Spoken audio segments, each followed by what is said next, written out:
gave it to the press machine, and Put the scissor up. here or there. No, let me see the scissor. Yeah, the scissors. So the scissors, These are we the went scissors. we went to. Okay. So we had, instead of open the other scissors, to open and close takes more time, and he wanted us to do quick.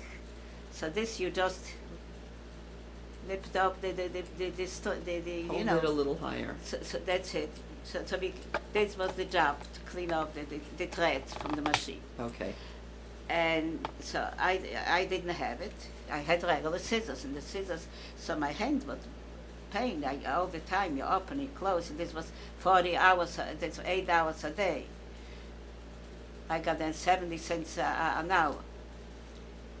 Sure enough, so they showed me there they have such a scissors, so I had to go to the, so I went by boss, I had 10 cents, and I had the check that they gave me for the week, yeah? It was 20 something dollars, because I got altogether $30. So I was on my husband's, so they took it off from him, so for tax purposes, so I got the check for $30. It shows you how much I understood how the business are going here. And I had 10 cents in my pocket. That's what I had. So the boss took 10 cents, and I went all the way to maybe, I don't know, maybe 20 or 30 blocks, more than that. I went there because the store was there with those scissors, and I come in and I asked him for the scissors, and he gave me the scissors, and he said $1.20. And I gave him the check. He said, no. In the life of me, I couldn't understand. I said, it's my check. And no, I'm sorry. He didn't know me from nobody. How could he give me this? I couldn't understand. He didn't trust me. I said, I go out with the check. To make a long story short, I have to go home. I have to make supper. I have to take off my baby from my father and to make supper for my husband, because he also wasn't affected. So how I get home from there?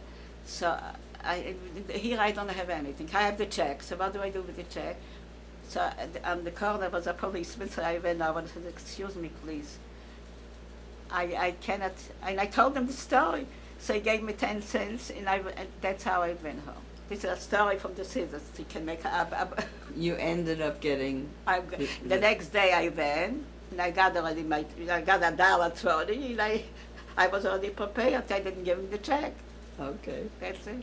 Now, while you were working and your husband were working in those first few years, were you in contact with Ulka and other of your friends? All the time. From day number one.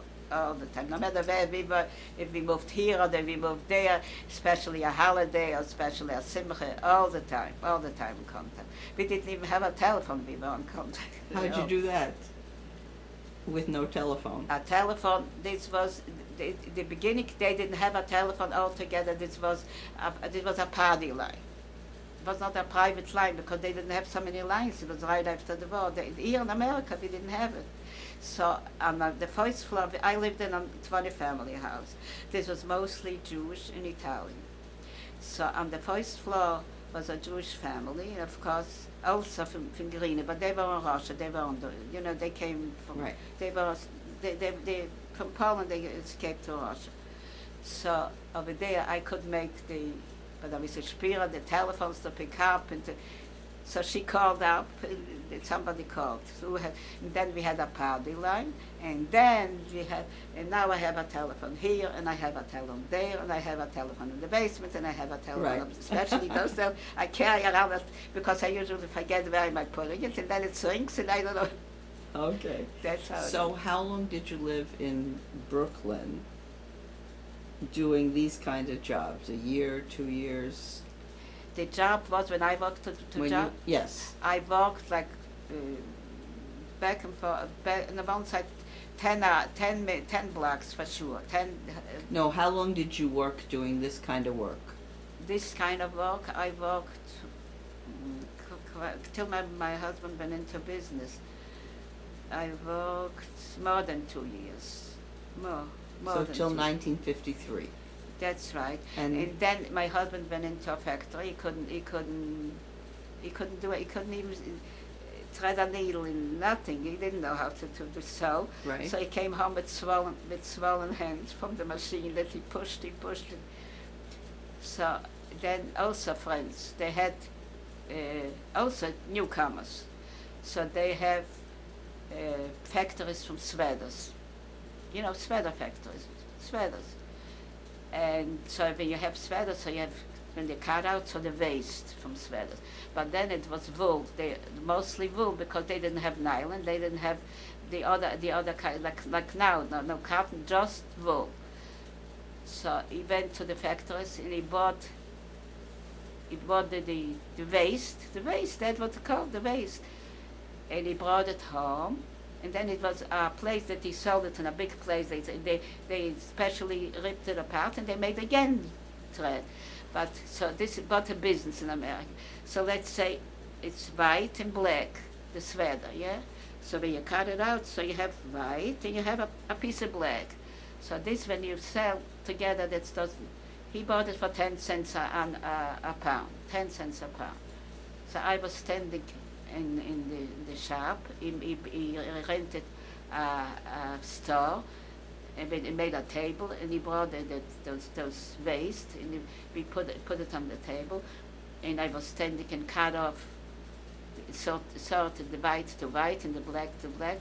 When I sold the white wool, it was $1 a pound and I bought it for 10 cents. That's how it started the business. And then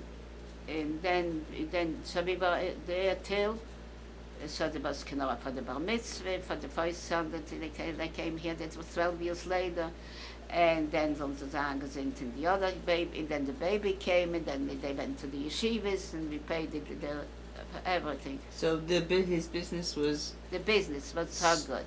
Yes. And then we went, you know, the expenses were, we lived very, very, the means, you know, we didn't live elaborate.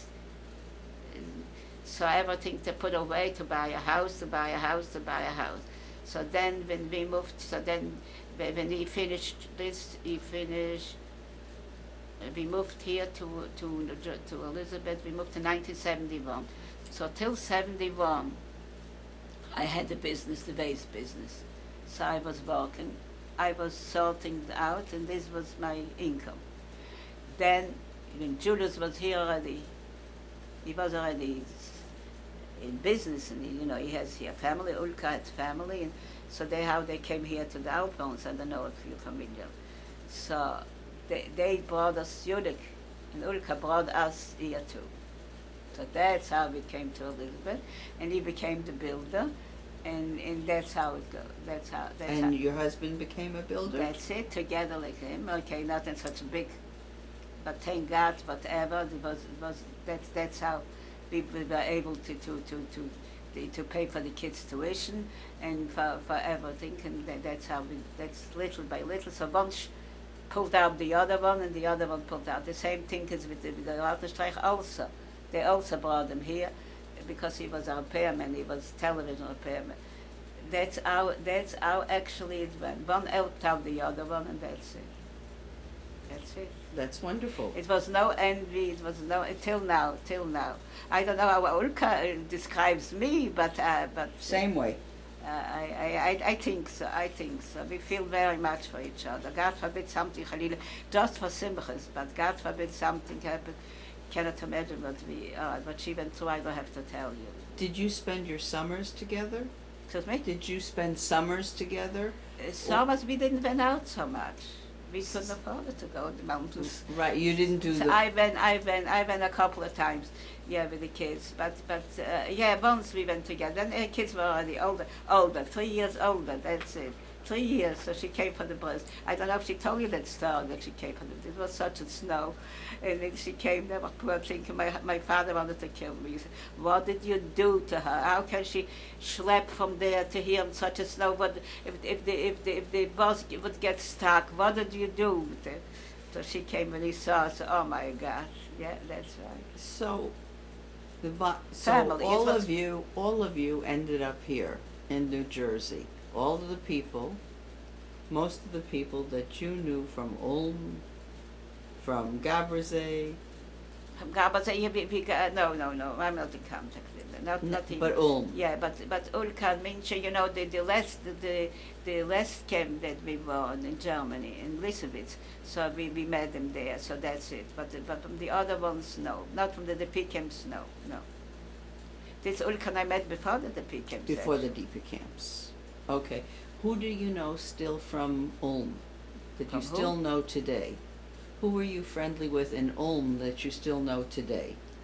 From Ulm, I still know, but they weren't. We have friends from my husband's town that they lived in Ulm. I met.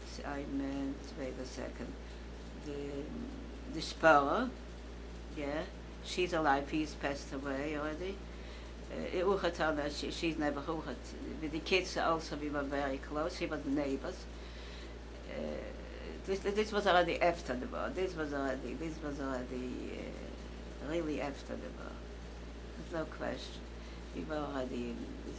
This was the liberation already. The P camp. This was already. No, but in contact mostly. This was such a close knit. So we were with each other. We went through all those. Literally, we walked to America. Literally, from one place to the other, from Czech to Hungary to Hungary to Austria. Oh, So what I'd like is if you have from the bar mitzvah albums, a picture that not this minute, but if you can find a picture no, of the after the survive, I didn't know them. No, a picture of the women that you're closest with. Of the weddings now? A bar mitzvah album that would show Ulka and Julius and you and your husband, people that you knew from before the war that you were close with over 50 years. Yes, Like, yes, yeah. Your little group of friends that were close for 50 years. So we were together. Simcha.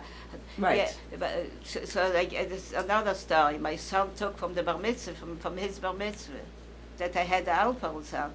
So he took away the album after my husband passed away. He was cleaning the drawers, so whatever he liked, so he took it away. So of course I had the pictures. They're sitting, but the same table. There's one table. Oh my God! All the simchas they were by you. But the weddings, all of them. But the brisen, but the weddings, sure, absolutely. If you have a picture like that, I don't think so. I don't. maybe you can ask your son. Maybe I have to take a look.